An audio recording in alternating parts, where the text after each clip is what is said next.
Fala pessoal, boa noite, tudo bem, galera do Periscope? Hoje, tendo a visita ilustre do professor Sumariva, grande delegado de polícia aqui do estado de São Paulo, professor de Direito Penal, Processo Penal e Criminologia, autor de um dos livros de criminologia mais didáticos que existe, né? O professor Sumariva conseguiu transformar a criminologia numa obra extremamente didática. E não é fácil fazer obra didática sobre uma ciência empírica multidisciplinar como é a criminologia. Então, um abraço para essa presença ilustre, professor Sumariva. Vamos estar juntos no Encontro Nacional dos Delegados de Polícia Civil. O Encontro Nacional da Polícia Civil, delegados da Polícia Civil, vai ser outubro, não é isso? Se eu não me engano, vai ser outubro. Acho que é 5, 6, 7 de outubro, se eu não me engano, na Paraíba. Então vamos estar juntos. Professor, arruma a câmera. Por que arruma a câmera? Às vezes o problema não é na minha câmera, às vezes o problema é na sua. Vejam direitinho. Então estaremos juntos na Paraíba, tá aqui, ó. O Sumariva está me confirmando. Outubro na Paraíba, muito legal, muito legal. Hoje eu quero começar a tratar com vocês dos crimes contra o patrimônio. Hoje nós vamos falar do crime inaugural do título 2 da parte especial do Código Penal, o delito de furto. Com certeza, como eu já escrevi nas redes sociais, é o tipo penal mais cobrado em concurso público. Não importa se concurso de polícia, MP, defensoria, magistratura, não tem uma prova que não seja indagado a respeito do crime de furto. Então hoje vamos falar de furto. Eu vou pedir para vocês diminuírem as mensagens e conseguem perceber pelo título do vídeo 155 caput que nós vamos fazer vários vídeos a respeito do crime de furto. Hoje eu vou dar dicas só a respeito do caput. Teremos ainda dicas a respeito do parágrafo 1º, o furto majorado pelo repouso noturno.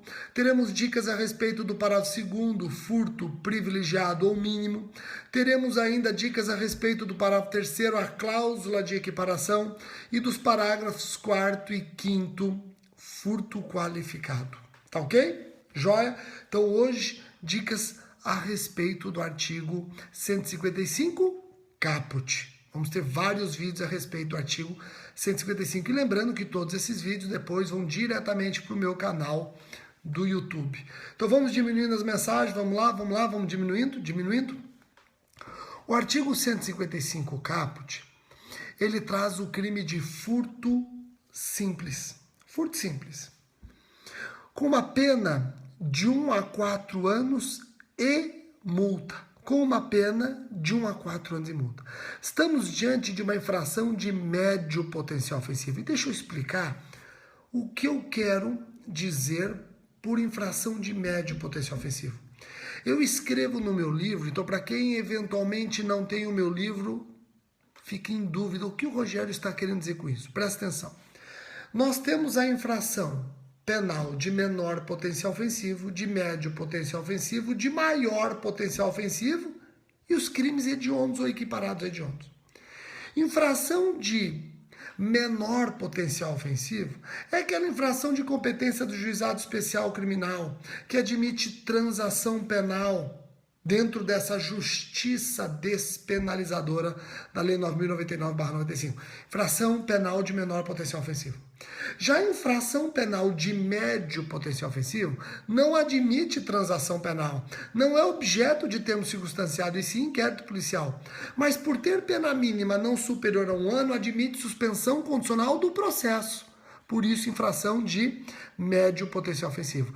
Já a infração de maior potencial ofensivo é aquela que não admite qualquer medida despenalizadora, seja a transação penal, típica da infração de menor potencial ofensivo, seja a suspensão condicional do processo, benefício típico da infração de médio potencial ofensivo. Então, a de maior potencial ofensivo não admite qualquer medida despenalizadora. E eu tenho ainda as infrações rotuladas como crimes hediondos e equiparados. E essas sofrem as consequências da Lei 8.072/90. Tá bom? Então, quando eu falar infração de menor potencial ofensivo, você já sabe que a competência do GCRIM admite transação penal. Quando eu falar infração de médio potencial ofensivo, já sabe que não é do GCRIM, não admite transação, mas admite suspensão condicional do processo. Quando eu falar infração penal de maior potencial ofensivo, ela não admite qualquer uma das medidas despenalizadoras a que eu fiz referência. E quando eu falar de infração hediondo ou equiparada a hediondo, que sofre os consectários da Lei 8.072/90. Tá ok? O furto simples, 155 caput, é uma infração de médio potencial ofensivo, admite suspensão condicional do processo, artigo 89 da Lei 9.099/95. Agora vejam, o 155 caput pune o quê? Subtrair para si ou para outrem, coisa alheia móvel. Subtrair para si ou para outrem, coisa alheia móvel. Aí a pergunta inevitável. É possível furto de coisa própria? É possível furto de coisa própria? O 155 fala subtrair para si ou para outrem coisa alheia móvel. O objeto material deve ser coisa alheia. É possível furto de coisa própria que está na legítima posse de terceiro? É possível? Vamos aqui imaginar um exemplo. Eu empenhei um objeto meu. E essa coisa empenhada, ela está na legítima posse de terceiro. E eu vou e subtraio essa coisa que está na legítima posse de terceiro. Pratiquei o crime de furto? Não. Não existe furto de coisa própria. A subtração de coisa própria na legítima posse de terceiro pode configurar o 345 ou o 346 ou eventualmente o 171 do Código Penal, mas jamais o furto, porque no furto o objeto material tem que ser coisa alheia, compreenderam? Então não existe furto de coisa própria. Falando no objeto material, o tipo fala subtrair para si ou para outro em coisa alheia móvel. O objeto material deve ser coisa. O que vem a ser coisa? A doutrina diz que é todo o objeto bem economicamente apreciável, tendo valor econômico. Bom, se o objeto material do furto é a coisa alheia móvel, e por coisa eu entendo o objeto, o bem economicamente apreciável, como fica a subtração de coisa que não tem valor econômico, apenas valor sentimental, moral? Como é que fica? Isso já caiu no concurso do Ministério Público do Rio de Janeiro. Como é que fica a subtração de coisa que não tem para o seu proprietário qualquer valor econômico, tem só um valor sentimental ou moral? Por exemplo,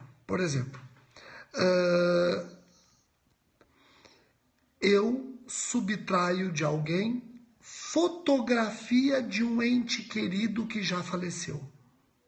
A fotografia que ele guardava desse ente querido e já faleceu, eu vou e subtraio. Essa fotografia tem algum valor econômico? Não tem valor econômico. Não tem valor econômico, mas tem um relevante valor moral ou sentimental. Eu vou e subtraio essa fotografia, lembrança de um ente querido que já se foi. Eu pratiquei furto, porque a fotografia não tem valor econômico, só moral ou sentimental. Eu pratiquei furto. Vejam, apesar de alguns doutrinadores ensinarem que se a coisa não tem valor econômico, não existe furto, devendo o prejudicado buscar a reparação dos danos na via cível, apesar de haver corrente nesse sentido, Nutt, por exemplo, defende essa tese. Não é a tese que prevalece. Prevalece o seguinte: a coisa, tendo ou não tendo valor econômico, ela faz parte do patrimônio patrimônio de alguém. E qual é o bem jurídico tutelado no 155? Patrimônio. Se a coisa, tendo valor econômico ou não tendo valor econômico, pertence ao patrimônio de alguém, e esse patrimônio é atacado por meio da ação do furtador, claro que eu tenho o crime de furto. Compreendeu? Essa é a corrente que prevalece. Com relação ao artigo 155 caput, essas são as duas dicas que eu gostaria de dar para vocês. Lembrando que eu vou gravar outros vídeos a respeito do crime de furto. Nós vamos falar no próximo vídeo do furto privilegiado e as dicas do furto privilegiado. Depois do furto... próximo é o furto majorado pelo repouso noturno. Depois vem o furto privilegiado, depois a cláusula de equiparação, depois as qualificadoras do parágrafo 4º e, por último, as qualificadoras do parágrafo 5º. Tá ok? Joia? Legal? Aqui o pessoal grava à noite, professor. Eu gravo à noite. Periscope é só à noite. Durante o dia, no Instagram, no Facebook, no Twitter, tal, eu coloco pílulas, vídeos curtos a respeito de execução penal. Não é isso que está acontecendo? Então me acompanhe nas várias redes que vocês vão ter um estudo completo do direito penal e da legislação penal. Tá ok? Então um abraço para todo mundo no Rio Grande do Sul. Puta, esse aqui tá frio, imaginou no Rio Grande do Sul, não é verdade? Cuiabá tá quente. Um salve para a galera de Nova, aí mudou, não consegui ver, Juazeiro, São Luís do Maranhão, Belém do Pará. Hoje é um dia especial, né? Eu evito falar de política, vocês já repararam, mas quando o Cunha se fode, eu tenho que falar. Eu tenho que falar. Ele, né, precisou cair o Dunga para eles falarem, puta, mas tá faltando alguém agora. Quem? O Cunha, né? Então eles falaram, putz, caiu o Dunga. O que a gente brinca agora? Ah, vamos derrubar o Cunha. Não é verdade? Não é verdade? Então, quando... eu dificilmente falo de política, não gosto de falar de política, mas quando envolve pessoas como o Eduardo Cunha, eu tenho que falar, se fudeu hoje, se fudeu, né? Não é verdade? Se fudeu. Ficou 1 ano e 7 meses fudendo a gente, agora se fode ele. Então tá bom. Pessoal, muitíssimo obrigado pela atenção de vocês. Até o próximo vídeo, onde eu vou falar do furto majorado pelo repouso noturno e uma questão que caiu no MP de Goiás. Abraço, galera!